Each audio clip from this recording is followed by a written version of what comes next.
Good morning everyone.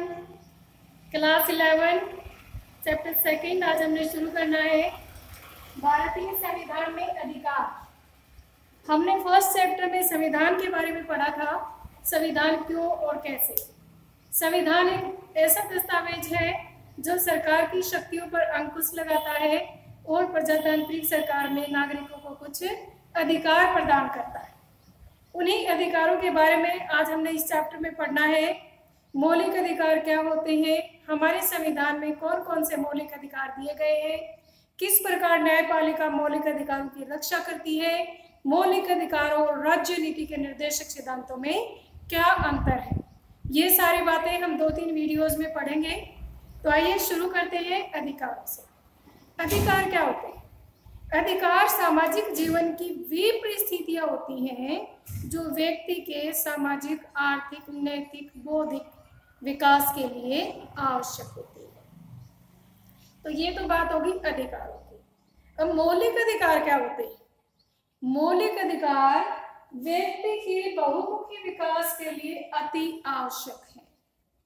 उन्हें संविधान में सूचीबद्ध किया जाता है और वे इतने महत्वपूर्ण हैं कि संविधान स्वयं यह सुनिश्चित करता है कि सरकार भी उनका उल्लंघन न कर सके। अर्थात मौलिक अधिकार व्यक्तित्व के बहुमुखी विकास के लिए अत्यंत आवश्यक परिस्थितियां हैं जो संविधान में लिखी होती हैं और संविधान ही इन्हें सुरक्षित करने रखने की गारंटी भी देता है। अंडरस्टूड? भारतीय संविधान में मौलिक अधिकार दिए गए हैं प्रारंभ से ही। 1950 में जब हमारा संविधान लागू हुआ था, 26 जनवरी 1950 से ही हमें मौलिक अधिकार मिले हुए हैं। प्रारंभ में मौलिक अधिकारों की संख्या थी 7। कितनी थी प्रारंभ में? 7 थी। और 44वें संशोधन के द्वारा अब हमारे मौलिक अधिकारों की संख्या रह गई है 6। अब कितनी रह गई? 6। क्यों?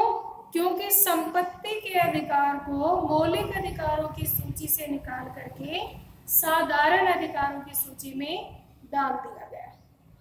Got it? तो अब तक हमने पढ़ा मौलिक अधिकार क्या होते हैं। व्यक्ति के व्यक्तित्व के विकास के लिए अति आवश्यक है, संविधान द्वारा प्रदान किए जाते हैं और संविधान ही इन्हें सुरक्षित रखने की गारंटी देता है। कोई भी सरकार इनका उल्लंघन नहीं कर सकती। Got it? प्रारंभ में 7 मौलिक अधिकार थे। 44वें संशोधन के द्वारा संपत्ति के अधिकार को मौलिक अधिकारों की श्रेणी से निकाल दिया गया, साधारण कानून बना दिया। ओके, अब बात आती है कि मौलिक अधिकारों की प्रेरणा हमें कहां से मिली। सबसे पहले अमेरिका के संविधान में, कल भी मैंने आपको जो संविधान के स्रोत बताए थे तो उसमें बताया था कि हमने मौलिक अधिकारों और न्यायपालिका की स्वतंत्रता का जो विषय है वो अमेरिका के संविधान से लिया है। तो मौलिक अधिकारों की जो प्रेरणा है वो हमें अमेरिका के संविधान से मिली। किस संविधान से मिली? अमेरिका के संविधान से। भाग 3 में वर्णित है ये, हमारे संविधान के भाग 3 में वर्णित है। देखिए, और आर्टिकल 12 से लेकर के 35 तक इनका वर्णन किया गया है। देखो, एक सिमिलरिटी है इनमें। 3 ऐसे ही अमेरिका 3 की तरह बनता है, 2 और 1 3, और यहाँ भी 3 से शुरू होता है। यानी 3 का आंकड़ा यहाँ पर काफी महत्वपूर्ण है याद रखने के लिए। अमेरिका के संविधान से लिए गए हैं। भाग संविधान के भाग 3 में वर्णित है हमारे संविधान के 22 भाग। उनमें से भाग 3 में वर्णित है आर्टिकल 12 से लेकर के 35 तक इनका वर्णन किया गया है। ओके, और 1928 में स्वतंत्रता से पहले ही मोतीलाल नेहरू समिति ने अधिकारों के घोषणा पत्र की मांग की थी। जब अंग्रेजों का शासन था, मौलिक अधिकारों की मांग तभी से उठने लगी थी और 1928 की मोतीलाल नेहरू कमेटी ने अधिकारों के घोषणा पत्र की मांग रखी थी अंग्रेजी सरकार के सामने। अब बात आती है कि मौलिक अधिकार और साधारण अधिकारों में क्या अंतर होता है। मौलिक अधिकार और साधारण अधिकारों में क्या अंतर होता है? देखिए, मौलिक अधिकार संविधान में लिखित होते हैं और उन्हें सुरक्षा की गारंटी भी संविधान ही प्रदान करता है, जबकि साधारण अधिकार साधारण कानून बनाकर भी लोगों को दिए जा सकते हैं। Got my point? Second is परिवर्तन के लिए संविधान में संशोधन करना आवश्यक है। अगर मौलिक अधिकारों में कोई बदलाव करना है तो वो आराम से नहीं कर सकते, उसके लिए संविधान में संशोधन करना पड़ेगा, तभी मौलिक अधिकारों में संशोधन हो सकता है। जैसे मैंने बताया था कि 7 थे 6 किए तो संशोधन करना पड़ा, 44वां संशोधन हुआ। जबकि साधारण कानून साधारण तरीके से भी हटाए जा सकते हैं, साधारण अधिकार। ठीक है, फिर बात आती है सरकार का कोई भी अंग मौलिक अधिकारों का उल्लंघन नहीं कर सकता। अगर विधान पालिका में कोई ऐसा कानून बनाती है जो नागरिकों के मौलिक अधिकारों के खिलाफ है तो न्यायपालिका उसे रद्द कर सकती है। और लेकिन साधारण कानून के अधिकार के बारे में ऐसा नहीं है, साधारण अधिकार साधारण कानून के द्वारा बनाए जा सकते हैं। अंडरस्टूड? तो यहाँ पे हमने डिस्कस किया है मौलिक अधिकार और साधारण अधिकार में क्या अंतर है। बहुत ही आसान सा क्वेश्चन है, पूछ लिया जा सकता है। ठीक है, तो अब बात आती है भारतीय संविधान में मौलिक अधिकारों की। बहुत बहुत इंपॉर्टेंट टॉपिक है बच्चों। भारतीय संविधान में मौलिक अधिकार, यहाँ से शुरू करते हैं हम। कितनी है भारतीय संविधान में मौलिक अधिकारों की संख्या? फिलहाल 6 प्रकार के मौलिक अधिकार हैं। 5 हम आज की वीडियो में पढ़ेंगे, बाकी 1 बच जाता है, वो कल पढ़ेंगे और आगे का टॉपिक पढ़ेंगे। ठीक है, सबसे पहला हमारा अधिकार है समानता का अधिकार, राइट टू इक्वलिटी। ये लिखा गया है आर्टिकल 14 से आर्टिकल 18। आर्टिकल 14 से लेकर के आर्टिकल 18 तक मौलिक अधिकारों में समानता के अधिकार का वर्णन किया गया है। आर्टिकल 14 क्या कहता है? आर्टिकल 14 के अनुसार कानून के समक्ष समानता या कानून का समान संरक्षण, ये दोनों ही बातें आर्टिकल 14 में लिखी हुई है। इसका मतलब है कि आर्टिकल 14 ये प्रावधान करता है कि कानून के समक्ष सभी लोग समान हैं, चाहे कोई अमीर है चाहे कोई गरीब है। अगर एक समान कानून के लिए सभी को समान संरक्षण दिया जाएगा। अंडरस्टूड? तो एक तरह के अपराध के लिए अगर किसी ने किया है तो समान न्यायिक निर्णय होगा। तो ये है हमारा कानून के समक्ष समानता, कानून की नजर में सभी लोग समान है। इसलिए तो आपने देखा होगा ना, न्यायालय के सामने जो तराजू लिए न्यायमूर्ति होते हैं उसकी आंखों पर पट्टी बंधी होती है। इसका अभिप्राय यही है कि कानून की नजर में सभी समान है, कानून किसी को नहीं देखता, छोटे बड़े को के रूप में नहीं देखता है। ओके, तो ये था आर्टिकल 14, कानून के समक्ष समानता और कानून का समान संरक्षण प्रदान करता है। और बात आती है आर्टिकल 15, भेदभाव के निषेध। आर्टिकल 15 ये प्रावधान करता है कि जाति, धर्म, लिंग, वंश और किसी भी आधार पर किसी भी नागरिक के साथ कोई किसी प्रकार का भेदभाव नहीं किया जाएगा। आपने सुना होगा कि कई बार जो CCA है, सिटीजन अमेंडमेंट एक्ट, CAA, इसका आर्टिकल 15 के आधार पर कहते हैं कि इसका उल्लंघन हुआ है, कि भेदभाव कर रहा है। लेकिन आर्टिकल 15 भारत के नागरिकों के लिए है, जो अभी तक नागरिक नहीं बने हैं उनके लिए नहीं है। अंडरस्टूड? तो आर्टिकल 15 के अनुसार भारत में रहने वाले प्रत्येक नागरिक के साथ किसी प्रकार का कोई भेदभाव नहीं किया जाएगा, किसी भी नागरिक के साथ। अंडरस्टूड? अब बात आती है आर्टिकल 16, अवसर की समानता। आर्टिकल 16 प्रत्येक नागरिक को बिना किसी भेदभाव के अपना विकास करने की समान अवसर प्रदान करता है। आर्टिकल 17, छुआछूत का अंत। छुआछूत करना एक कानूनी अपराध है। आर्टिकल 17 के अनुसार होटल में, मंदिर में, किसी भी सार्वजनिक स्थान पर किसी भी व्यक्ति को जाने से नहीं रोका जा सकता। अगर कोई व्यक्ति छुआछूत फैलाता है या उसका प्रचार करता है तो उससे 2 साल तक की सजा और जुर्माना भी हो सकता है। छुआछूत फैलाना आर्टिकल 17 के अनुसार कानूनी अपराध है। अब बात आती है आर्टिकल 18, उपाधियों पर प्रतिबंध। जैसे पहले राव की उपाधि दे दी जाती थी, सर की उपाधि दे दी जाती थी, इस तरह की उपाधि भेदभाव क्रिएट करती है, तो इस तरह की उपाधियों पर प्रतिबंध लगाया गया है। हालांकि शिक्षा के क्षेत्र में, कला के क्षेत्र में, खेल के क्षेत्र में उपाधियां दी जा सकती हैं, क्योंकि वो किसी भी प्रकार का भेदभाव क्रिएट नहीं करती है। अंडरस्टूड? तो ये थे हमारे 4 आर्टिकल समानता के अधिकार में। आर्टिकल 14 कानून के समक्ष समानता और कानून का समान संरक्षण।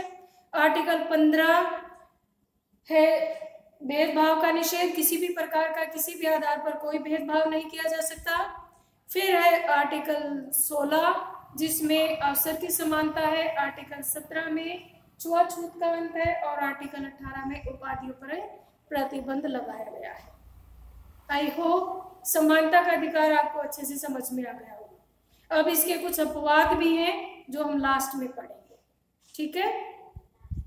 अब बात आती है स्वतंत्रता का अधिकार। सेकंड अधिकार है हमारा स्वतंत्रता का अधिकार, आर्टिकल 19 से आर्टिकल 22 तक। अनुच्छेद 19 से अनुच्छेद 22 तक स्वतंत्रता का अधिकार दिया गया है। व्यक्तिगत स्वतंत्रता का अधिकार, आर्टिकल 19 में 6 प्रकार की स्वतंत्रताएं दी गई है। आर्टिकल 19 में 19A, 19B, C, D, E, F इस तरह से आर्टिकल 19 में 6 प्रकार की स्वतंत्रताएं दी गई हैं। 19A भाषण और अभिव्यक्ति की स्वतंत्रता प्रदान करता है। भाषण और अभिव्यक्ति की स्वतंत्रता के अंतर्गत ही 2005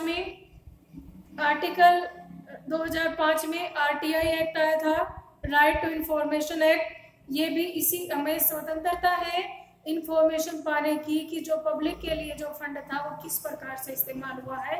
इस प्रकार की स्वतंत्रता आर्टिकल 19A 2005 से हमें प्रदान करता है। भाषण और अभिव्यक्ति की स्वतंत्रता से अभिप्राय है कि हमें अपने विचार बोलकर, लिखकर प्रकट करने की पूरी स्वतंत्रता है। अंडरस्टूड? फिर इसी में एक और आर्टिकल 2004 में 24 जनवरी 2004 को एक और न्यायालय का निर्णय आया जिसके आधार पर प्रत्येक व्यक्ति अपने राष्ट्र ध्वज को फहराने के लिए स्वतंत्र है। वो कहीं भी अपने मकान पर, अपने व्यवसाय के स्थान पर राष्ट्र ध्वज को फहरा सकता है। और ये दोनों ही काम 2004 और 2005 में राष्ट्रीय ध्वज वाली बात आई, 2005 में RTI का, और ये दोनों ही काम इसके दौरान राष्ट्रपति थे APJ अब्दुल कलाम।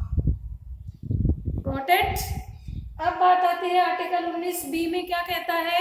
शांतिपूर्ण सभा करने की स्वतंत्रता, बिना हथियारों के इकट्ठा होने की स्वतंत्रता। आर्टिकल 19C संगठन बनाने की स्वतंत्रता, हम अपना कोई भी संगठन बना सकते हैं, जैसे कि हिंदू महासभा है, मुस्लिम अकाली दल है, इस तरह से बहुत सारे संगठन, जैसे मजदूर संगठन है और अध्यापक संघ है, डॉक्टर संघ है, इस तरह से कोई भी संघ बनाने की हमें स्वतंत्रता है। बस इनके ऊपर कुछ प्रतिबंध है कि वो राष्ट्र की एकता अखंडता के लिए खतरा ना। फिर बात आती है 19D आवागमन की स्वतंत्रता, हमें देश के किसी भी हिस्से में निर्बाध रूप से आने जाने की पूरी स्वतंत्रता है। 19E निवास की स्वतंत्रता, हम कुछ इलाकों को छोड़ करके, जैसे कुछ पहाड़ी इलाकों को संरक्षित घोषित किया गया है, बाकी हम कहीं भी अपनी जमीन मकान खरीद सकते हैं और निवास कर सकते हैं। फिर बात आती है 19F कोई भी पेशा या व्यवसाय अपनाने की स्वतंत्रता, भारत का कोई भी नागरिक जो उसका मन करे वो व्यवसाय और पेशा अपना सकता है। तो इस तरह से आर्टिकल 19 में 6 प्रकार की स्वतंत्रताएं दी गई है।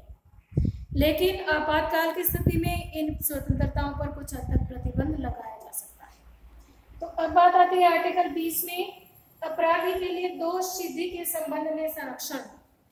अपराधी के लिए भी हमारे संविधान में संरक्षण दिया गया है। संरक्षण क्या है उसमें?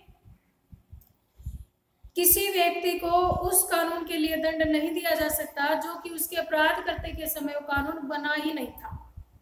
अंडरस्टूड? और दूसरी बात है, किसी भी व्यक्ति को अपनी उससे अधिक सजा नहीं दी जा सकती जितनी अपराध करते समय प्रचलित कानून में थी। मान लो किसी ने सन 2000 में कोई अपराध किया और उस दौरान उस अपराध की सजा थी 6 महीने और उसका निर्णय आते आते 2020 साल। अब उस अपराध की सजा मान लो कानून बनाकर कर दी गई है 2 साल, तो अब निर्णय आता है तब भी उस व्यक्ति को 6 महीने की सजा दी जाएगी, क्योंकि उसके अपराध के दौरान उस जुर्म की सजा सिर्फ 6 महीने थी। अंडरस्टूड? तो किसी भी अपराधी को अपराध करते समय जो कानून था उसके अनुसार ही दंड दिया जाएगा। Got it? फिर बात आती है कि किसी भी अभियुक्त को अपने विरुद्ध गवाही देने के लिए बाध्य नहीं किया जा सकता है। ये सारी व्यवस्थाएं आर्टिकल 20 में की गई है। अपराधी के लिए दोष सिद्धि के संबंध में संरक्षण, कि किसी भी व्यक्ति को जब वो कानून बना था अगर उस समय वो अपराध नहीं माना जाता था तो उसे सजा नहीं मिलेगी। अगर उस समय उस अपराध की सजा कम थी तो उसे कम ही मिलेगी और उसे अपने विरुद्ध गवाही देने के लिए भी विवश नहीं किया जा सकता है। ठीक है? अब आता है आर्टिकल 21, बहुत इंपॉर्टेंट आर्टिकल है, जीवन या दैहिक संरक्षण का अधिकार। किसी भी व्यक्ति को किसी भी परिस्थिति में उसके जीवन से वंचित नहीं किया जा सकता अगर उसने कोई ऐसा संगीन अपराध ना किया। जैसे अगर कोई संगीन अपराध करता है तो कानून के तहत उसे मौत की सजा हो सकती है, लेकिन वो संगीन से संगीन अपराधों में ही होती है। साधारण परिस्थितियों में किसी भी व्यक्ति को उसके जीवन या दैहिक संरक्षण के अधिकार से वंचित नहीं किया जा सकता है। आपातकाल के दौरान भी ये अधिकार बना रहता है। बाकी सभी स्वतंत्रताएं तो स्थगित हो जाती हैं, लेकिन जीवन की स्वतंत्रता के ऊपर कोई आंच नहीं आती। ओके? और फिर आता है आर्टिकल 21A। आर्टिकल 21 में 21A जोड़ा गया 86वें संशोधन 2002 के द्वारा, जिसमें यह व्यवस्था की गई कि प्रत्येक नागरिक को अपनी शिक्षा का पूरा अधिकार है। अंडरस्टूड? अब बात आती है आर्टिकल 22, अभियुक्तों या सजा पाए लोगों के अधिकार। अभियुक्तों या सजा पाए लोगों के लिए भी अधिकार है। उसे अपने मर्जी का वकील लेने का अधिकार है। उसे यह अधिकार है कि वो 24 घंटे के अंदर अंदर उसे मजिस्ट्रेट के सामने उपस्थित किया जाए। तो हमारे यहाँ पर अभियुक्तों या सजा पाए लोगों के भी अधिकार हैं और उसको ये भी अधिकार है कि सजा के दौरान उसकी जो जीवन की परिस्थितियां हैं वो उसके अनुकूल हो। ठीक है? तो इस तरह से ये था हमारा स्वतंत्रता का अधिकार। 3 आर्टिकल है इसमें, आर्टिकल 19, 20, 21 और 22 4 आर्टिकल है। ओके? तो ये चारों आपने पढ़ने हैं। आर्टिकल 19 में 19A बहुत ज्यादा इंपॉर्टेंट है और 21 आर्टिकल भी बहुत ज्यादा इंपॉर्टेंट है जो बार बार पूछ लिया जाता है। ठीक है? अब आता है हमारा तीसरा अधिकार। यहाँ से पढ़ेंगे हम तीसरे अधिकार को, शोषण के विरुद्ध अधिकार। शोषण के विरुद्ध अधिकार आर्टिकल 23 और आर्टिकल 24 में, हमारे देश के संविधान की आर्टिकल 23 और आर्टिकल 24 में शोषण के विरुद्ध अधिकार दिया गया है। आर्टिकल 23 ये व्यवस्था करता है कि किसी भी मानव का व्यापार करना बिल्कुल मनाही है, अपराध है और किसी से भी बेकार नहीं ली जा सकती। मानव के व्यापार और बेकार या बंधुआ मजदूरी की मनाही। जैसे कि आपने प्रारंभ में आपके एक उदाहरण दिया हुआ है बुक में कि 1982 में जब एशियन गेम्स होने थे तो ठेकेदारों को ठेका दे दिया गया था स्टेडियम बनाने का, रोड बनाने का, तो उन्होंने मजदूरों को अपना काम सौंप दिया। लेकिन वहां पर एक सामाजिक कार्यकर्ता ने देखा कि वहां पर उन मजदूरों की जो हालत थी, जो रहने की स्थितियां थी, बहुत ही बदतर थी। उन्होंने न्यायालय में उन मजदूरों की तरफ से याचिका दायर की और बाद में ठेकेदार को उनके लिए अच्छी अनुकूल परिस्थितियां देनी पड़ी। तो इस तरह से मानव के व्यापार और बंधुआ मजदूरी पर प्रतिबंध आर्टिकल 23 लगाता है। आर्टिकल 23 के अनुसार अगर कोई किसी से बेकार लेता है, बेकार यानी कि बिना वेतन के काम करवाना या कम वेतन में काम करवाना, और अगर किसी को बेचता, खरीद फरोख्त करता है तो वो कानूनी जुर्म है। आर्टिकल 23 इस बात का हमें संरक्षण देता है कि कोई भी इस प्रकार की गलत काम ना करे। नेक्स्ट आर्टिकल हमारा आर्टिकल 24। आर्टिकल 24 ही प्रावधान करता है कि 14 साल से कम उम्र के बच्चों को किसी भी ऐसे कार्य करने की मनाही है, किसी भी फैक्ट्री में काम करने की मनाही है, मजदूरी की मनाही है। लेकिन इनका उल्लंघन भी हम बहुत बार देखते हैं, जैसे अगर ढाबों में देखेंगे या और भी छोटी मोटी जगहों पर कई बार हमें देखने को मिल जाता है, इन अधिकारों का उल्लंघन भी हो रहा है। अब बात आती है धार्मिक स्वतंत्रता का अधिकार। भारत एक पंथ निरपेक्ष राष्ट्र है। यहाँ पर आर्टिकल 25 से लेकर हमारे संविधान में आर्टिकल 28 तक धार्मिक स्वतंत्रता का अधिकार दिया गया है। आर्टिकल 25 क्या कहता है? आस्था व प्रार्थना की आजादी।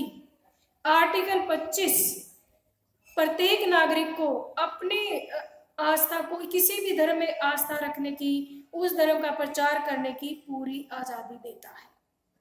आर्टिकल 26 धार्मिक मामलों में प्रबंधन की आजादी। धार्मिक अनुष्ठान कोई करना है, धर्म के का प्रचार प्रसार करना है, तो इस तरह से प्रबंधन करने की पूरी आजादी आर्टिकल 26 से देता है। आर्टिकल 27 में धर्म की अभिव्यक्ति के लिए कर देने की स्वतंत्रता।